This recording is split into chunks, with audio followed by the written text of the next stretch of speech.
This week on Council Bluffs News, helping the fight. Methodist Jenny Edmondson Hospital holds an event to display the future site for its newest piece of cancer treatment equipment that could be a game changer. 6 decades of deliciousness. With Krispy Kreme celebrating its 60th anniversary, we get a look at the history of the family-owned business making burgers and tasty treats. Moving a piece of history, we visit with Council Bluffs Fire Chief Justin James to hear more on a GoFundMe campaign impacting the original fire bell. And Patricia LaBounty joins us to talk about an upcoming event at the UP Museum. That and more, all on this week's Council Bluffs News.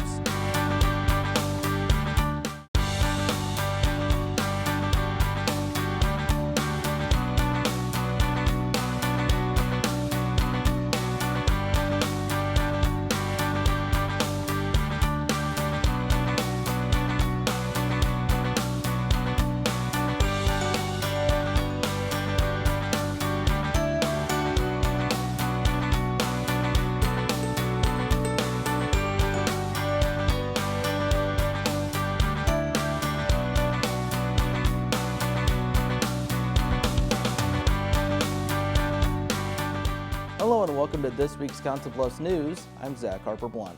Each year, thousands of individuals are impacted by cancer. According to the American Cancer Society, in 2016 there will be nearly 1.7 million new cancer diagnoses, including approximately 17,000 here in Iowa. Methodist Jenny Edmondson Hospital in Council Bluffs has received awards for its cancer treatment, and pretty soon they'll receive new equipment that can make the treatment even more effective. 16 years. A lot can change in 16 years, technology certainly included. In 2014, we had began the planning for the replacement. After nearly 2 decades of valuable use, February 11th, Methodist Jenny Edmondson Hospital takes the first major steps towards upgrading their accredited radiation oncology department. Today we were marking a milestone in our linear accelerator replacement project. The setting of the base plate. A linear accelerator is a device commonly used for treatment for cancer patients, releasing high-energy X-rays into a particular region of the body to combat a tumor. All of this is the machine, but actually the part that rotates around the patient is called the gantry. It can rotate 360 degrees around the patient.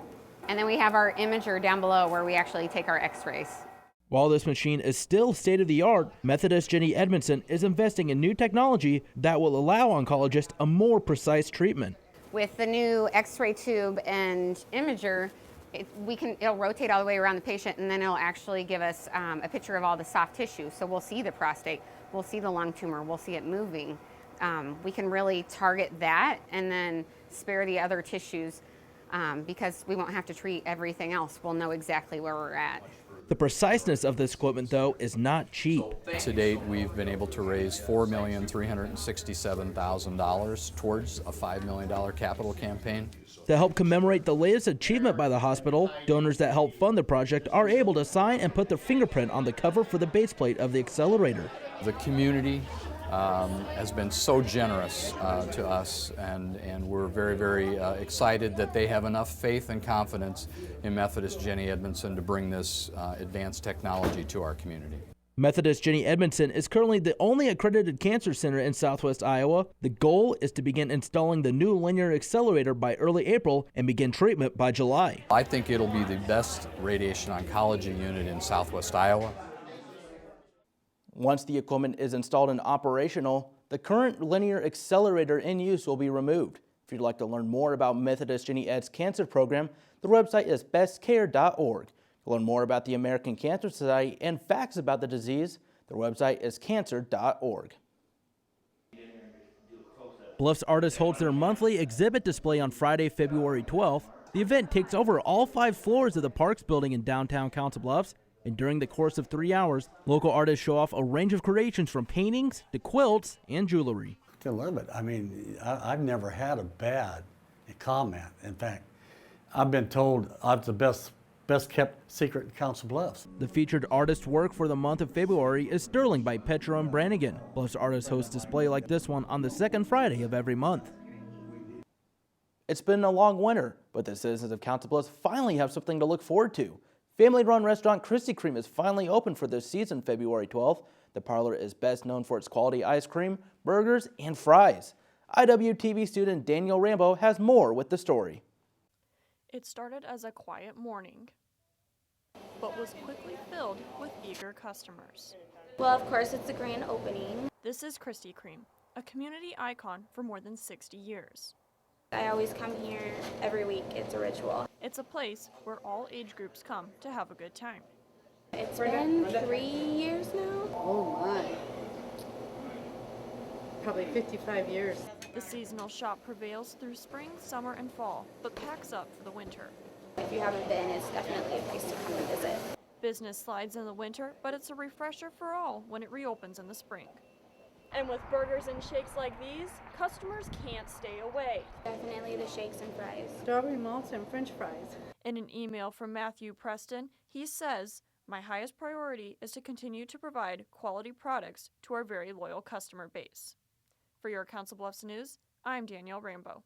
Thanks, Danielle. Krispy Kreme is open all week Monday through Saturday from 10 a.m. to 10 p.m. and on Sunday from 11 a.m. to 10 p.m. For those interested in more, check out KrispyKreme.com. In news around the Bluffs, February 12th marked President Abraham Lincoln's 207th birthday, and in commemoration, a pair of businesses hold special events. The first takes place at the Union Pacific Railroad Museum. Attendees are greeted with birthday hats, coloring sheets, and free cookies. Then they get a look around the museum, seeing the history of railroads in the area, as well as a special exhibit dedicated to President Lincoln. A lot of folks in the community don't realize we have a Lincoln collection and exhibit here at the museum, so we felt his 207th birthday was the perfect opportunity to invite people to his birthday party and learn a little bit more about him. The Union Pacific Museum has a number of special displays throughout the year. We'll have more on another upcoming event shortly in our in-studio interview. While the UP Museum event for Abraham Lincoln is scheduled for just one day, another museum in town holds a type of celebration the entire month. The historic General Dodge House offers a special during February. Visitors get a promotion that offers buy one, get one for a penny deal for its patrons to tour the Dodge House. It's a cold time of year, we realize that, and so really encourage them to come and see us, spend a couple hours here, maybe grab some lunch downtown, and just make a day of it. We had some people that were out this weekend doing that very thing, just out and about and getting cabin fever, so they're tired of sitting inside and enjoy someone else's home. To get the deal, purchasers must mention the promotion at the time of purchase. The Dodge House is working on a new display, a replica of General Dodge's Council Bluffs Savings Bank office to highlight his business acumen. This year also marks 100 years since the passing of General Dodge and his wife. There will be an event for that taking place this spring. And wrapping up news around the Bluffs, a concert at the Arts Center at Iowa Western allows the audience to help pick the set list. Rock legends visit the campus on Sunday, February 14th. The sold-out show features rock music selected by those that attend based on their applause, playing their favorite hits from the 50s and 60s all the way to the 80s. We have a sold-out house tonight, so there's only a handful of single seats left. So The show is part of the Arts Center National Concert Season. Visit artscenter.iwcc.edu to see upcoming shows and ticket information. Coming up on Council Bluffs News, moving a piece of history. With hopes of transporting the original fire bell to the central station, the CB Fire Department starts a GoFundMe to help with the move. And Patricia LaBounty joins us to talk about an upcoming event at the UP Museum celebrating Black History Month. We'll be right back. It's one of the oldest employee resource groups in the industry. Oh, really? The Mid-America Center is the Heartland's premier entertainment and convention center. February 26th through the 28th, there's a million ideas to take home at the 14th annual Council Bluffs Home and Landscaping Show. The same weekend, elite athletes hit the mat at the 2016 NJCAA National Wrestling Championships. And over at the Convention Center March 12th and 13th, the Callahan Craft Fair makes its return. Remember, the MAC offers free parking for all events. Tickets, information, and more at midamericacenter.com. All right, give me a spot. You know my motto, safety first. They could be dangerous. I think we should call animal control. Animal control? To be safe. Don't worry. I got this. It's a new motto. You don't have to be perfect to be a perfect parent. There are thousands of teens in foster care who don't need perfection. They need you.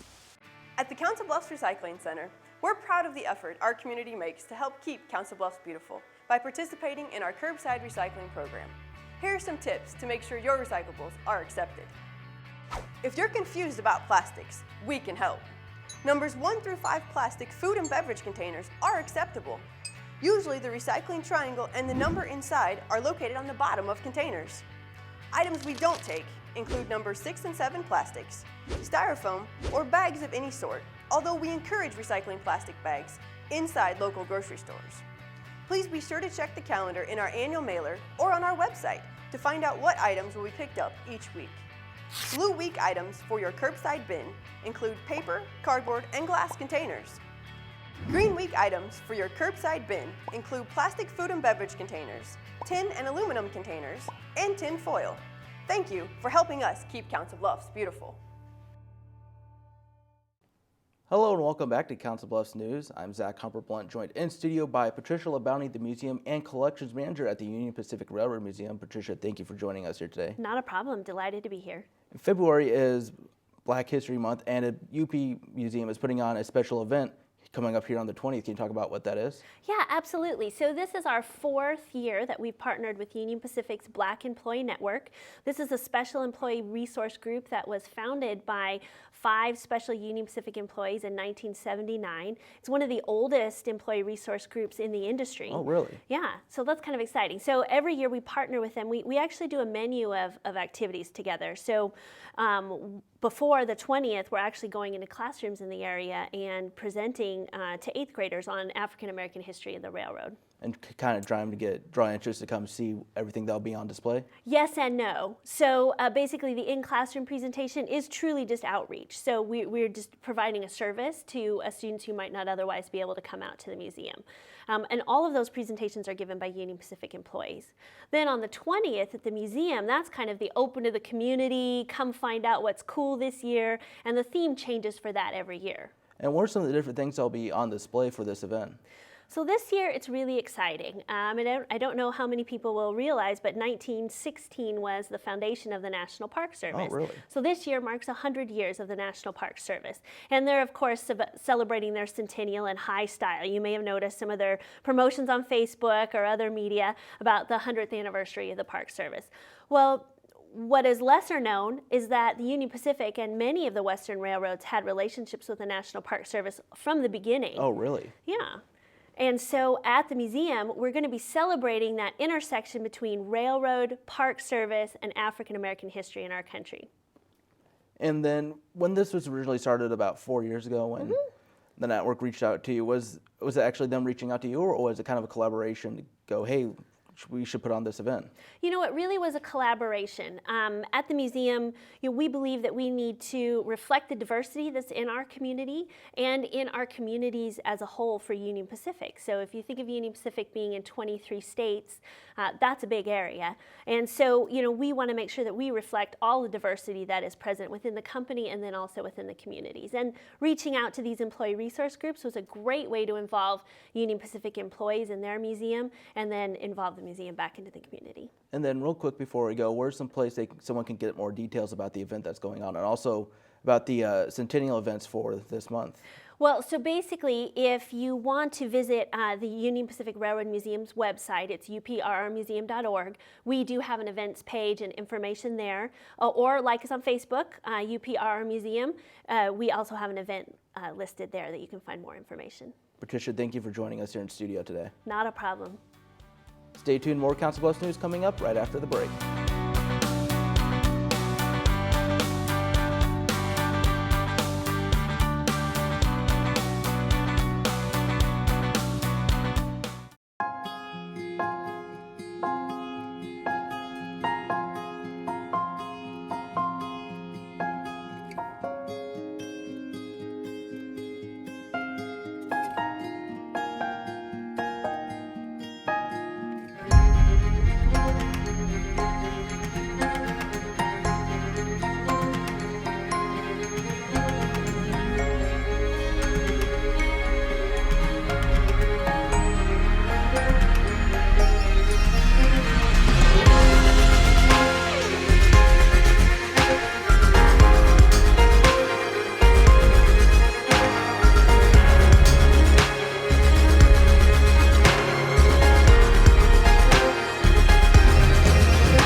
Schedule your campus visit today. Iowa Western. The world is waiting. At Council Plus Savings Bank, you still get personalized customer service. We have identity-safe checking with LifeLock, identity theft protection. You get personal mortgage lending to fit your needs now and in the future. You get business banking with the latest technology because saving you time saves you money. At Council Bluffs Savings Bank, you get people who answer when you call and local employees who are actively involved in our community. Council Bluffs Savings Bank, hometown banking the way it used to be. Purchased by the city in 1876, the Council Bluffs fire bell was used to alert firemen to an emergency in the city and as a sign of pride in the community. Today the bell is in storage, however the fire department has started a GoFundMe campaign to once again display the bell. Hundreds drive by each day. The central station for the Council Bluffs Fire Department proudly stands as the department's headquarters, and as such, there's recently been a push to return a prominent piece to the station. For about the last, I would guess, about 3 years, there's been a desire of some retired personnel, the previous chief, and some current personnel to see the city's original fire bell be put back at Central Station. Purchased by the city in 1876, the fire bell was originally used to alarm firemen of emergencies. Call boxes surrounding Council Bluffs would be able to notify them if help was needed. A person would grab that box or hit the button, and it would go back to an alarm panel, which was in the old Central Station, and it would give them a digited number for the zone in the actual area. For years, the bell was displayed at the old Central Station's location at Main Street in Canesville, demolished in 1979. But in '59, the bell it's so heavy that it started to cause damage for the roof structure, so they took it down. Since then, the bell has seen temporary homes, but now sits at the Public Works facility on 10th Avenue. However, a plan is now in place to display it at Central Station on Willow Avenue and 4th Street, thanks to feedback from former and current members of the department. They want it placed back up. They want it visible in the community again, because it's not just the fire department's bell, it's Council Bluffs' bell, and so they wanted it visible again, and they wanted it to reflect the history. They wanted to be able to show where that bell has been throughout town. Architects and engineers estimate a cost of $214,000 to construct a tower to display the bell. The campaign has received some money from the city and former members of the department and is now on the back end of getting funding for the project. We've applied for some grants, and we're very hopeful on those grants, but with those grants, there's definitely matching funds that have to show up, and as diverse as you can be in showing where you came up with those matching funds really helps when they take a look at your grant and what you're asking for. To help match the funding, the department has set up a GoFundMe page asking for the community's help in raising $30,000 in donations. Once the project is finished, the hope is to display the symbol of community pride for everyone in Council Bluffs to see. The city has a pretty colorful history, and the fire department is actually, it's very tied to that. There's a lot of people out there I think would like to see the bell put back and take a chance to tell our story, basically. As of the morning of Tuesday, February 16th, the campaign has raised nearly $3,000 of its $30,000 goal. If you'd like to contribute to the GoFundMe, you can go to GoFundMe.com and search Council Bluffs Fire Bell Tower. With Valentine's Day landing on Sunday, February 14th, Midlands Humane Society delivers its wacograms for 2016 over the holiday weekend. For 3 days, volunteers, both human and dogs, travel to a mixture of residential and business locations to deliver a special Valentine's gift that contains a rose, cookie, and personal message. We get all sorts of looks. We get confusion at first and then total excitement because it's something different instead of just sending roses, a dog's delivering it too. In total, 75 wacograms were delivered over the weekend, raising approximately $3,000 for Midlands Humane Society. Over the past couple weeks, information about possible new retirement home facilities has popped up. We sit down with Don Gross, the Director of Community Development here in Council Bluffs, to highlight projects, some proposed, others already approved. Bethany Lutheran Home is proposed and I think should be through the regulatory process Monday of a 55, 60 unit assisted living facility north of Sylvan Avenue, west of North Broadway. Nice looking project, good project that's probably going to start this spring. And then we've got AgeMark that's proposing to build some memory care units at the top of the hill on Highway 6 next to Primrose. We are getting, a lot of interest in actually elderly housing in various parts of the community. So there's people looking out there to do more assisted living, more independent living, and memory care units throughout the community. So I think you'll see a few more projects. On 24th, they are starting to build, so they got the steel up for some what we call inline buildings. Those are buildings between the Shopko and J.C. Penney's. I believe they've got a Boot Barn that'll go in there as one tenant, Party City as another tenant, and I think a women's store, I think it's VF Outlet, I think it's named. Still to come on Council Bluffs News, we take a trip to the Midlands Humane Society to meet some animals that'd love to be your new best friend and our pets of the week. And we'll take a look ahead with our weekly events calendar.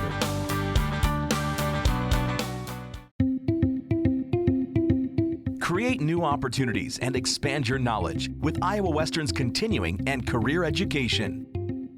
It was really intimidating to go back to school, but Iowa Western made me really feel like I could do it. Our goal is to help students achieve success from education to employment.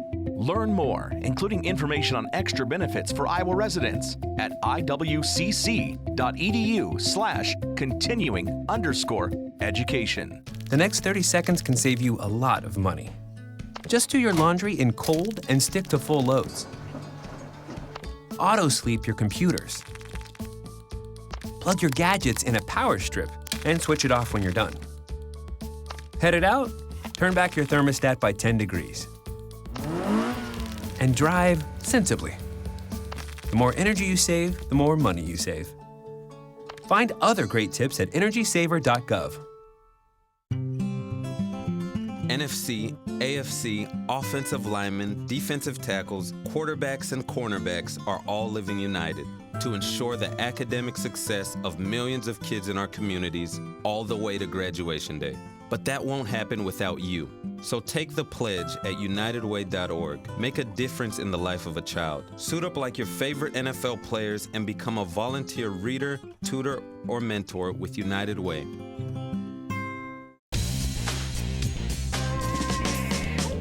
Hello and welcome to the Reaver Beat. I'm Austin LeGrand. There are a lot of challenges facing minority students on college campuses all over the country. Thursday, February 11th, the Reaver Room turns into a discussion hall for Iowa Western students dealing with those challenges. Iowa Western representatives gather students in the Reaver Room to discuss challenges minorities face and how Iowa Western can help create positive change. The goal was to get them start talking about be the change and how they can be the influence in their home, school, and a community for that. Some discussion topics include employment, incarceration, education, and family and households. They just need that little extra support, especially if their parents have never gone to college before. Sometimes it's just not an academic issue.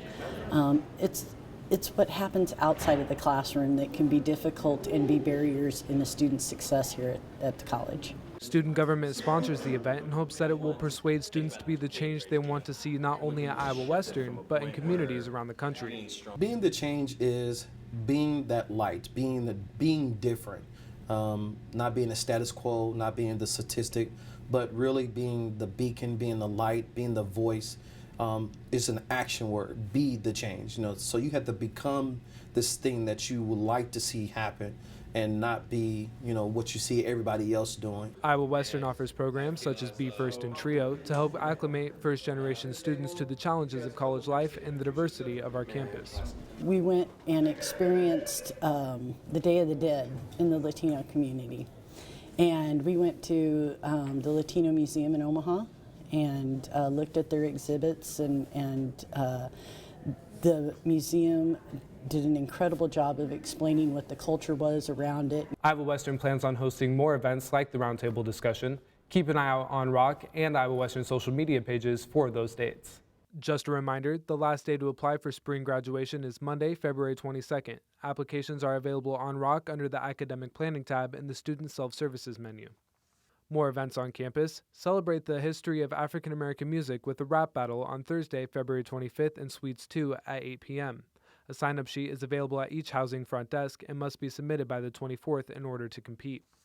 Another Black History Month event.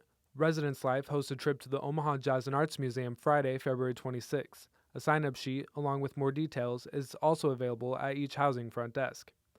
Thanks for tuning in. Until next time with your Weaver Beat, I'm Austin LeGrand.